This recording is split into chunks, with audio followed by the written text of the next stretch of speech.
Vamos a conversar con Karina Vance. Ella fue ministra de Salud, directora ejecutiva del Instituto Suramericano de Gobierno.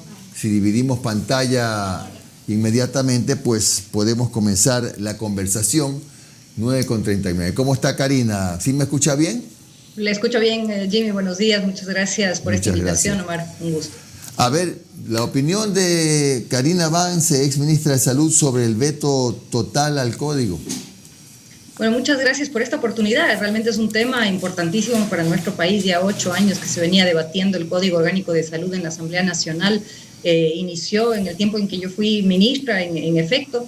Pero vengo además el día de hoy en representación del Frente Nacional de Salud por la Salud y la Protección Social, que acabamos de presentar al público la semana pasada, y entonces parte de lo que hoy comento pues han sido discusiones que hemos tenido, un grupo ya de cientos de integrantes a nivel nacional, muy preocupados pues con la situación de la salud, del sistema de salud en nuestro país, de las decisiones que se han tomado erróneas o más que erróneas, ¿no? Un direccionamiento, un camino al que nos están llevando en el campo de la salud que vulnera el derecho a la salud. Entre esas cosas, la decisión de vetar de forma total el Código Orgánico de Salud. Sin duda, un instrumento que puede ser perfectible, que yo creo que si es que el Ejecutivo en todo caso hubiera tenido vetos específicos hacia ciertas partes de la propuesta, pues esa hubiera sido una situación, diría yo, más aceptable. Pero el veto total a 8 años de trabajo, en lo que ha involucrado debates con sectores amplios de la sociedad, donde teníamos avances importantes. Por un lado,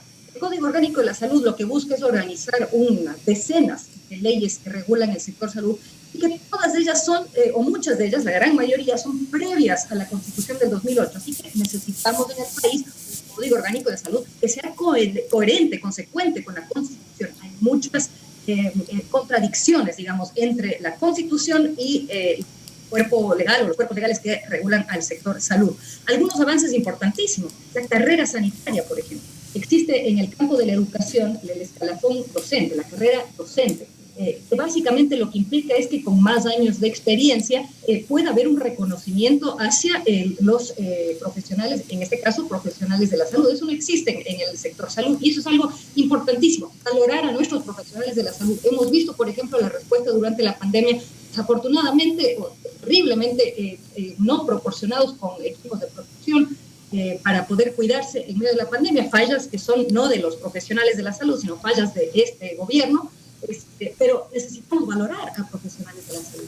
La carrera sanitaria, el hecho de que pueda por ley establecerse políticas que no se han podido sacar o que se tuvieron que expedir, no por ley, sino por decreto ejecutivo, por acuerdo ministerial, entre ellas, por ejemplo, el etiquetado de alimentos procesados, regula además los precios de medicamentos, establece un proceso para regular los precios de medicamentos. Eso le favorece a toda la sociedad ecuatoriana. Regula, por ejemplo, propone la regulación de medicamentos que son falsificados, la promoción de medicamentos genéricos.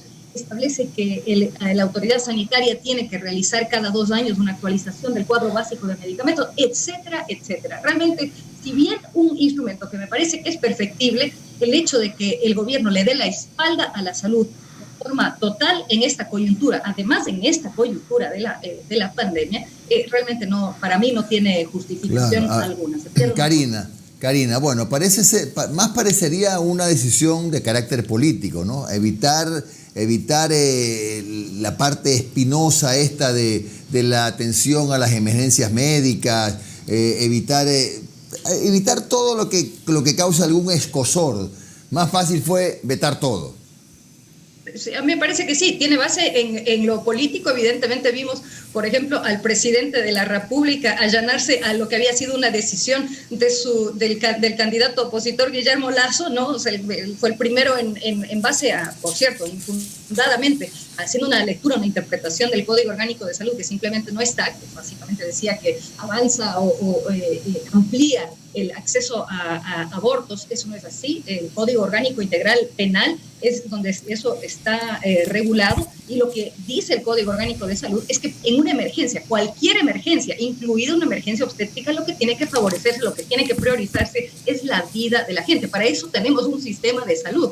Entonces, también ayuda a esclarecer otras contradicciones. Por ejemplo, el velar por la confidencialidad de los pacientes en el sistema de salud está protegido en la Constitución. Y sin embargo, tenemos casos en el Ecuador en los que se ha violentado esa norma y se generan denuncias por atender un caso, el que sea, ¿no? Entonces, en el tema de aborto, lo que se está interpretando, esta interpretación errónea, es que de alguna manera el establecer que existe la confidencialidad como un derecho ciudadano que tenemos en nuestra Constitución, el hecho de que pueda haber una denuncia es un problema.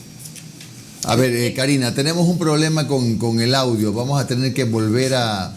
No, estamos bien, Yo bien. sí tengo el problema acá. No le llega. Entonces continúe. ¿Cómo ha estado, Karina? Buenos días, le saludo Omar, ¿cómo ha estado?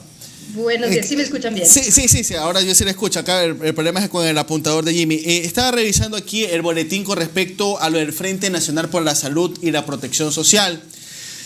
Ustedes están reivindicando todos los derechos consagrados en la Constitución de Montecristi, pero me llamó la atención el último párrafo en donde indica que este frente entregará a la Asamblea Nacional un análisis que fundamente la necesidad de un juicio político de las máximas autoridades de salud responsables por el manejo de la pandemia.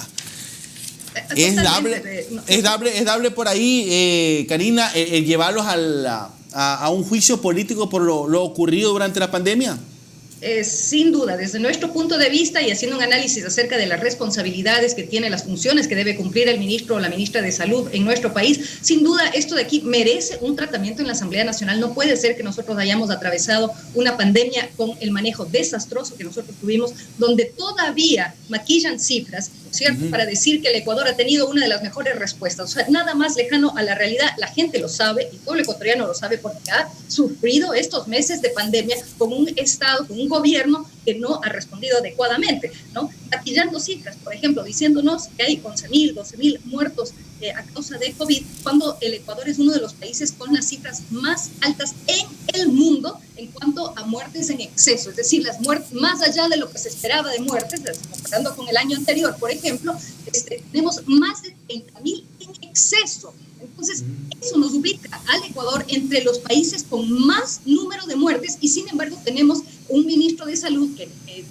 con total desfachatez, se pasea por Europa a decir que el Ecuador es modelo a seguir. ¿Cuál modelo a seguir? Nosotros hemos perdido vidas, decenas de vidas, miles de vidas de ecuatorianos y ecuatorianas que pudieron haberse salvado si es que había una respuesta más contundente por parte del Estado. Pero ellos están empecinados implementar una política basada en una ideología neoliberal que lo que busca es achicar al Ministerio de Salud Pública, achicar al Estado, decir que las cosas se van a resolver por parte del mercado y mire el desastroso desenlace que tenemos en esta pandemia. Así que sí, consideramos que hay causales para que pueda realizarse la juicio político. Le hago una pregunta como ex ministra de Salud. Este fin de semana, en las redes sociales acá en Ecuador se levantó bastante polvo unas declaraciones del actual viceministro de Salud, el señor Javier Solórzano, que dijo que llamó a la población, a los ecuatorianos, a perder el miedo al coronavirus, al que, pese a que seguirá contagiando, se le puede evitar con el uso de mascarillas. Dice, no podemos seguir encerrados presas del miedo y es necesario aprender a convivir con el coronavirus, al considerar que la pandemia no ha parado y no va a parar. La pandemia va a seguir su curso, dijo, pero la probabilidad de contagio es baja si se siguen las normas de bioseguridad establecidas. ¿No cree que es un poco inadecuado, por decirlo menos, ese tipo de comentarios cuando todavía estamos teniendo más de 1.300 casos diarios? Estamos registrando en la última semana. No, es totalmente, en cualquier otro país del mundo ese viceministro hubiera tenido que ser despedido al día siguiente de hacer una declaración de ese tipo. Sin duda, como sociedad tenemos que tener el cuidado que las normas y los protocolos que nos están planteando pues lo implican, ¿no? El uso de la mascarilla, el lavar las manos. No podemos detener el desarrollo del país, la parte productiva, la gente tiene que comer, pero tenemos que hacerlo bajo un cuidado no solo personal, porque eso es lo que están tratando de hacer, de tergiversar esto y de decir, es culpa de quienes no han usado la mascarilla, no es así, señores. El Estado tiene la obligación, por ejemplo, de establecer el número de pruebas diagnósticas suficientes para saber los casos que tenemos. El hecho de que tenemos muertes en exceso, que superan 30.000 personas fallecidas en exceso, y que esas cifras no corresponden con los 11.000 fallecidos de los que habla el Ministerio de Salud Pública, es porque faltan pruebas. pruebas. Y eso no es culpa de la gente, esto es culpa del gobierno, que no ha puesto suficiente inversión en la salud. ¿Cómo es posible, por ejemplo, que el presupuesto del Ministerio de Salud Pública sea más pequeño en el 2020, año de la pandemia, que en 2019? ¿Cómo es posible que hayan desfinanciado el sistema de salud en medio de una pandemia? Entonces, sin duda, nosotros como sociedad, como mundo, tenemos que, cada persona tiene que tener la responsabilidad de cuidarse, pero necesitamos tener estados que cumplen con esa responsabilidad indelegable que tienen de velar por la salud de la población. Y eso, señores, no lo han hecho porque se han aferrado a sus principios ideológicos neoliberales y le han achicado al Ministerio de Salud Pública y al Estado en medio de una pandemia que requería un Estado fuerte, realizando pruebas, protegiendo a sus profesionales de la salud que no han tenido equipos de protección suficientes, y hemos tenido cuántas muertes evitables también entre profesionales de la salud, trabajadores y trabajadoras de la salud. Así que el Frente Nacional de Salud y Protección Social que hemos nosotros conformado, que tenemos miembros, como digo, a nivel nacional en todas las provincias del país, y mucho interés por parte de la ciudadanía, porque esto es un frente amplio, ¿no? Solamente profesionales de la salud, trabajadores de la salud, ciudadanos, organizaciones sociales, organizaciones de mujeres, estudiantes, etcétera, etcétera. Pero tenemos el compromiso de que la salud en nuestro país sea un derecho. Y eso es algo que está tratando de debilitar el actual gobierno, y que no nos quede duda que también en estas elecciones pues es importante que podamos rectificar ese camino y tomar un camino que nos lleve en efecto al derecho a la salud para todos y para todas. Ahora, Karina, el otro problema es que para que se retome la discusión del código, tiene que pasar un año para que la Asamblea pueda volver a tratarlo. Es terrible. O sea, el veto total del Ejecutivo no responde a 8 años de trabajo para tratar de organizar el sector salud, peor en medio de una pandemia. Ahora también, me parece que el rol de los asambleístas debe ir más allá. Yo creo que tendrían que tomar una postura firme de ratificar lo que ellos han aprobado, que por cierto, pienso que es perfectible ese instrumento, pero ese es el proceso permanente que tenemos que tener como sociedad. Por eso tenemos una comisión de salud en la Asamblea, que es una comisión permanente de la Asamblea. No es que sacan una ley y se acaba esa comisión. La comisión de salud tiene que estar trabajando permanentemente desde la parte legislativa para responder a cómo evoluciona el sector salud a nivel de nuestro país y en el mundo. Entonces, a mí me parece que los asambleístas tienen una obligación en este momento también de ratificar el texto que se ha aprobado frente al veto total del Ejecutivo. Ahora, también existe un gran malestar en cuanto a organizaciones sociales que ven los avances que tiene el Código Orgánico. Perfectible, pero ven los avances que tiene el Código Orgánico de Salud. Otras cosas, como mencionaba, el hecho de que existen contradicciones entre la Constitución y las decenas de leyes que rigen el sector salud. Entre otras cosas, esta contradicción entre lo que es resguardar la confidencialidad, velar por la confidencialidad de los pacientes, mantener el secreto médico, y una obligación que también plantea el COIP de denunciar por parte de profesionales de la salud si se ven alguna situación que no esté acorde con la ley. Entonces, ese tipo de contradicciones necesitamos esclarecer. ¿Para qué? Para que podamos tener un sistema de salud inclusivo, donde puedan las personas atenderse sin temor a ser denunciadas. Nosotros tenemos en el sistema de salud que velar por la vida y por la salud. Eso es lo primordial, y eso es parte de lo que el Código Orgánico de Salud estaba planteando. Desafortunadamente, este presidente se allana no a como él piensa, ¿no? Se está allanando a la directriz que le dio Guillermo Lasso, que sacó un comunicado hace algunas semanas indicando que debería vetarse totalmente el Código Orgánico de Salud. Que nos quede claro, el gobierno está implementando el plan de gobierno que tuvo Guillermo Lasso y que perdió en las urnas hace 3 años. Está implementando ese plan de gobierno y está respondiendo a intereses de la industria, por ejemplo, farmacéutica, de algunos sectores de la industria farmacéutica, la industria de alimentos procesados, y algunas personas que piensan que nuestro país no tiene un Estado laico.